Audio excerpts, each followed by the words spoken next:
Nos encontramos conversando con el doctor Baltasar Morales Parragués, juez de la Corte Suprema de Justicia de la República, representante de esta máxima instancia del Poder Judicial ante el Consejo Nacional de la Magistratura y como tal, miembro integrante del Consejo Directivo de la Academia de la Magistratura. El tema es la reforma procesal penal en el Perú. El doctor Baltasar Morales, al final del bloque anterior habíamos tocado este tema de la implementación del Código Procesal Penal, la reforma, en Lima, que concentra poco más del 52% de la carga procesal penal del Perú. Es muy difícil, en consecuencia, hacer ingresar al proceso de la reforma tamaña dimensión de la gestión judicial en el país.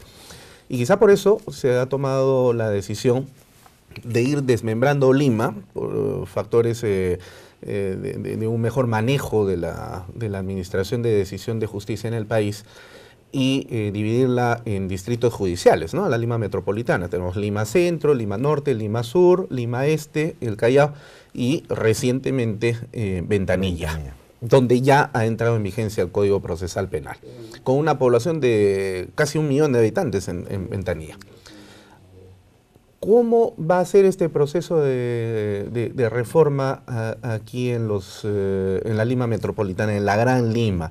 ¿Qué es lo que se prevé para este y los siguientes años? Antes de venir a su entrevista, pregunté ante el Ministerio de Justicia porque según el decreto supremo debe entrar en vigencia el 1 de julio en Lima, Lima Norte, Lima Este.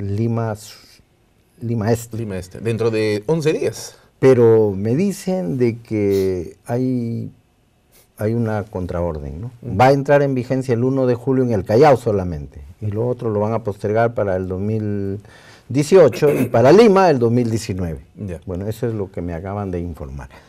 Bueno, yo creo que se ha avanzado bastante en esto de reforma procesal penal. Ha contribuido mucho el aporte que han hecho las Cortes, fundamentalmente de Arequipa, Trujillo, Cusco, Junín, Lambayeque. Se han motivado sus inquietudes, se han expresado en jurisprudencias de la Corte Suprema, acuerdos vinculantes. Entonces, eso ha enriquecido un poco el código. Lo que algunas veces yo cuestiono es de que no se quiere abandonar la concepción del expediente.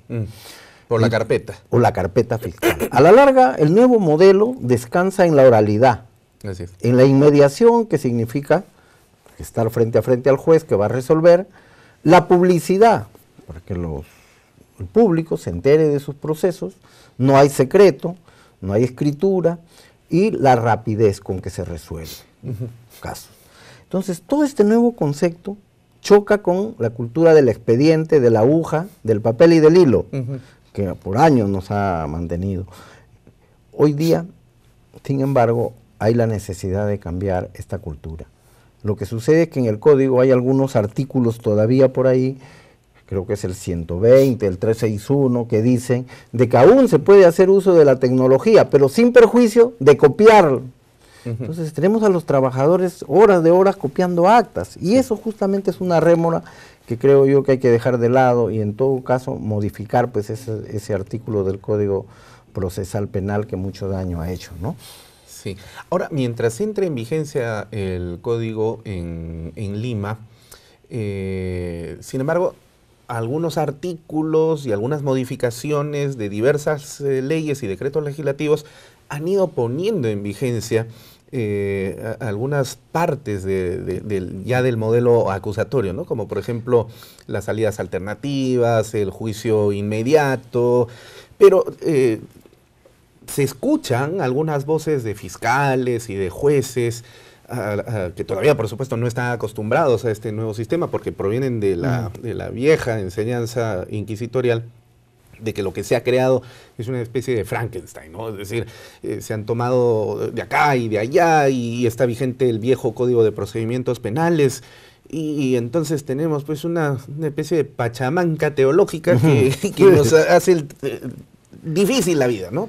¿Cómo está viendo usted este asunto desde la Corte Suprema? Yo he trabajado el Código del 40 muchos años, yo he trabajado con audiencias de juzgamiento de procesados en cárcel y con el equipo que trabajábamos, porque éramos 2 jueces más superiores, una fiscal y la defensa pública, nos poníamos de acuerdo en que íbamos a trabajar con principios procesales.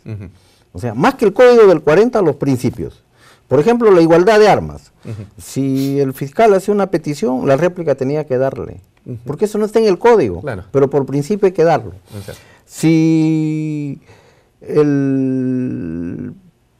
no está en la ley, pues sometemos a contradictorio. Y si las partes están de acuerdo, pues simplemente no había oposición y podíamos saltearnos incluso de repente a una etapa pericial, porque decía, no, primero los testigos y después los peritos. Hasta esas cosas, así un poco rituales, nos han hecho mucho daño. Entonces yo creo que el secreto está en, y ahí el reto de la academia, en formar a los jueces, fiscales y abogados en el manejo de los principios procesales.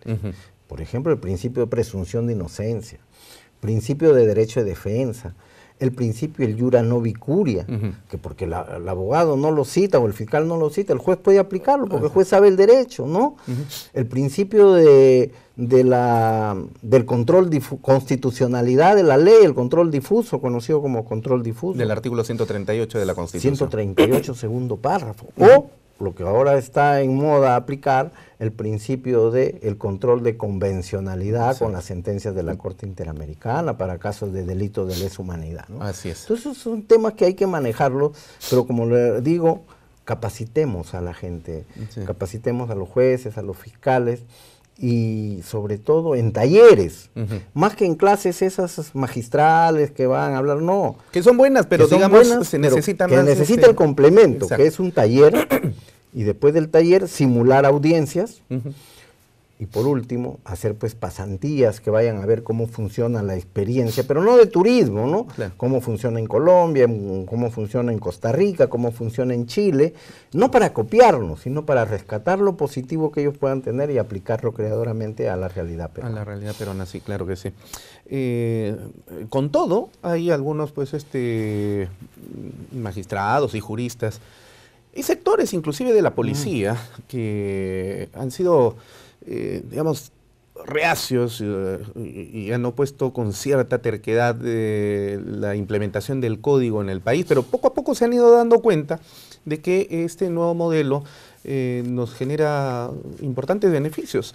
¿Cuáles son los principales beneficios de la entrada en vigencia del Código Procesal Penal en el Perú, doctor? Yo veo los beneficios que hay en la celeridad. Por ejemplo, en la mayor parte de los procesos, los jueces y los fiscales, veo que el fiscal cuando sabe que va a perder un caso, entra a negociar. Pues simplemente o entra a negociar o pide una conclusión anticipada, una terminación anticipada, o en todo caso solicita un sobreseimiento. El otro, de que los jueces hacen el control, también en la etapa intermedia, el control de acusación, control de sobreseimiento. Y hay algunos jueces que sí saben manejar bien los tiempos en las audiencias, otros no lo saben. Por ejemplo, yo no concibo cómo puede haber una audiencia de prisión preventiva que dure 12 horas, 11 horas. Eso es un absurdo, eso es propio de una concepción del Código del 40. El viejo código. Claro, porque si va a hacer un pedido de prisión preventiva, tiene que fundamentar los requisitos que la ley exige. Fundamentarlo, la otra parte rebatirá o no rebatirá, y con eso el juez resuelve. El juez no puede ir a unas disquisiciones de réplica, porque eso no hace otra cosa que demostrarnos que no estamos manejando correctamente lo que yo les decía, la gestión del despacho judicial y la gestión de los procesos judiciales. Gestión de procesos ahora. Yo asistí a un curso en la Universidad del Pacífico, primera vez que conocía que hay que gestionar hasta nuestros tiempos. El tiempo de trabajo, el tiempo de una fracción del trabajo, el tiempo de descanso, el tiempo de estudio, imagínense. Estas son novedades que antes no ingresaban en el campo del derecho, ¿no? Es decir, los abogados nunca hemos sido formados, por ejemplo, en temas de administración. Nunca. Imagínense que es común en los jueces y fiscales llevarse expedientes a su casa. Exacto. Pero eso... A pesar de que la ley orgánica del Poder Judicial señala que el expediente no se debe mover de pero eso es una mala práctica. ¿Por qué? Porque no tiene por qué llevar trabajo a la casa, porque va a generar problemas en la casa. Además que es peligroso también. Y es peligroso. Entonces, todas estas cosas, tenemos una teoría, tenemos un código, pero nos falta implementar. Sí. Y en eso yo creo que hay que poner un poquito de peso en lo que es la argumentación, motivación y la gestión del despacho judicial. Usted recordó el caso Buscaglia, que da cuenta precisamente de lo célere que puede ser el nuevo Código Procesal Penal. Porque, digamos, entre el acto de la detención de esta señora en el aeropuerto y el momento del proceso ante el juez, hubo un lapso de, me parece que 2 días, si no me falla la memoria. Es decir, fue inmediato y el proceso se acabó. Claro, con una defensa pues totalmente cuestionable, pero digamos se acabó el proceso. ¿No es cierto? O sea, se solucionó el número. Exacto. En número he tenido una producción más. En número tenemos un preso más. Pero no es una decisión justa. Y el proceso penal es para que las decisiones sean justas. Todo proceso arroja un producto y ese producto tiene que ser bueno.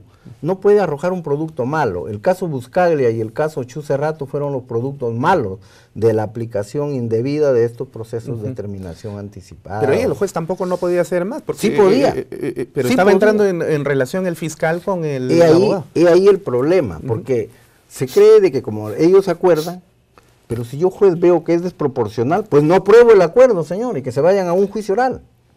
Ya. Porque por encima de todo, incluso le voy a leer un artículo, el artículo séptimo, numeral 3 del título preliminar del Código Procesal Penal dice, la interpretación de la extensiva de la analogía queda prohibida mientras no favorezca la libertad del imputado o el ejercicio.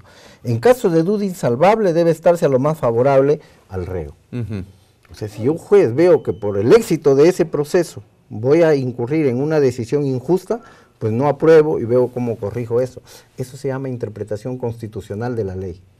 Ahora, esto implica que el juez también podría tener entonces la facultad de, si aprecia que la defensa técnica del imputado es pésima, cambiar de defensor. Puede hacer la observación de que no se está haciendo una debida defensa y puede observar y disponer para mantener el principio de igualdad de armas, de que se suspenda la audiencia y que busque un abogado que esté a la altura y a la idoneidad de que el caso requiere. El caso requiere. Que hay un profesor, Caferata Nores, José Ignacio, que dice, la columna vertebral del proceso descansa en que tenga un fiscal que cumpla su función persecutoria y requiriente basada en la objetividad.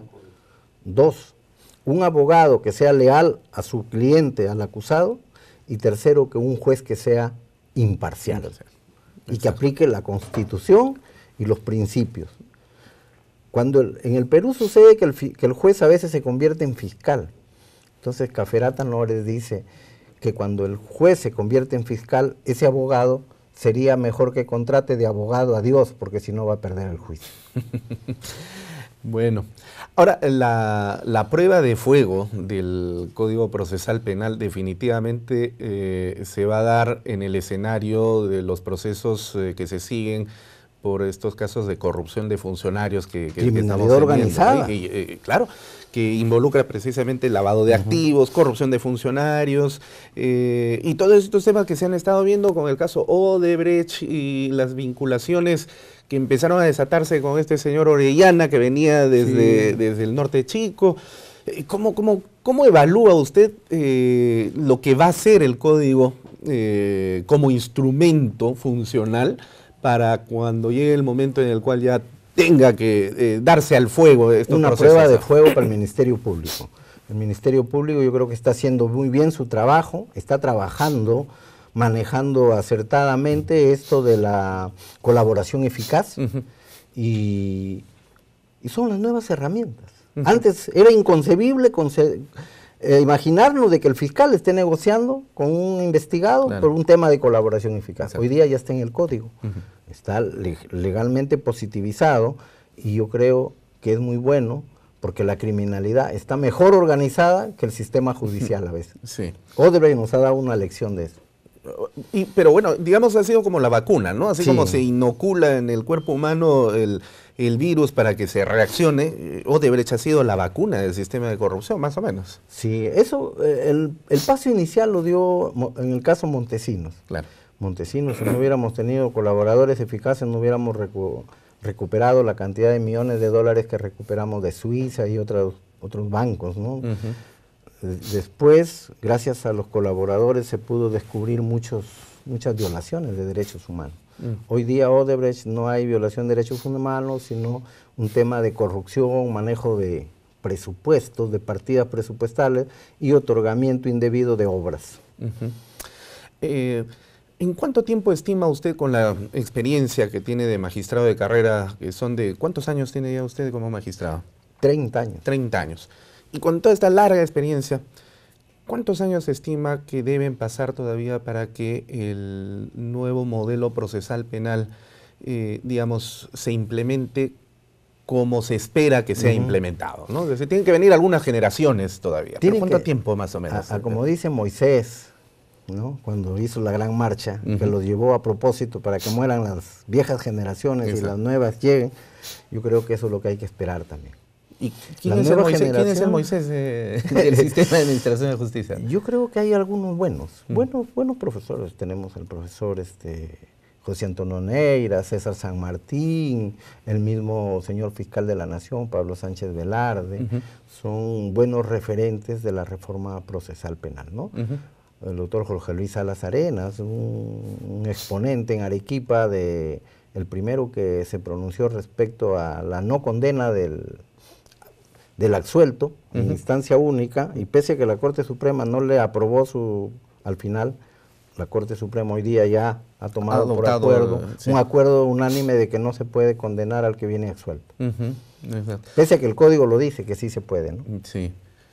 Pero en cifras, ¿cuántos años estima usted? Bueno, ¿unos 10, 15? No tengo la bola mágica, pero yo estimo que unos 8 o 10 años, ¿no? Por lo menos. Pero que nos pongamos a trabajar, como así la selección peruana, que comienzan a trabajar con nuevas generaciones, yo creo que el reto está dado. Ahora, lo bueno de la implementación del código, que ha ido de manera progresiva, es que los distritos judiciales en los que ha entrado en vigencia el código, en el 2004, 2005, 2006, ya han pues generado mucha más experiencia que magistrados aquí en Lima, por ejemplo, ¿no? Claro, es decir, esos magistrados eventualmente sirven, como de hecho en los procesos de formación de la Academia de la Magistratura, para transmitir sus experiencias y comunicar a los colegas cómo es que se ha dado el proceso de reforma. Yo creo que sí, pero hay que superar una vieja práctica todavía propia de nuestra cultura peruana del caudillismo, ¿no? Sí. Usted habrá visto que dice, no, en Arequipa dicen tal cosa, la escuela arequipeña en Trujillo y la escuela tal cosa, no, sí. Eso no aporta nada bueno. El código es para el Perú y hay que leerlo, interpretarlo como usted dice, con las máximas de los principios, la Constitución y la jurisprudencia internacional que nos ilustra en estos casos. ¿Cuánto tiempo va a estar usted en la Academia de la Magistratura, doctor? Bueno, la elección es por 2 años. 2 años, estamos haciendo ahí algunas cosas. Hoy día hemos planteado apoyar esto del PROFA, apoyarlo también en el Consejo de la Magistratura. También hay un buen... Hay aceptación del Consejo. Un porcentaje de aceptación en los integrantes del Consejo Nacional de la Magistratura. Estamos aplicando en estas nuevas evaluaciones para ingresar a la universidad otros criterios. Ya hemos dejado la cartonitis de lado y estamos evaluando, por ejemplo, su calidad de sus decisiones.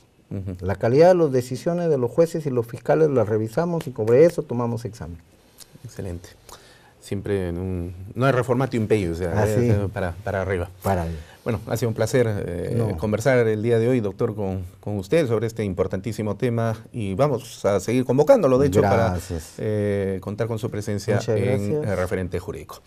Bueno, hasta aquí el programa del día de hoy. Como siempre, agradecemos al Jurado Nacional de Elecciones TV por permitirnos salir a través de su señal de televisión y con ustedes será hasta la próxima edición de Referente Jurídico.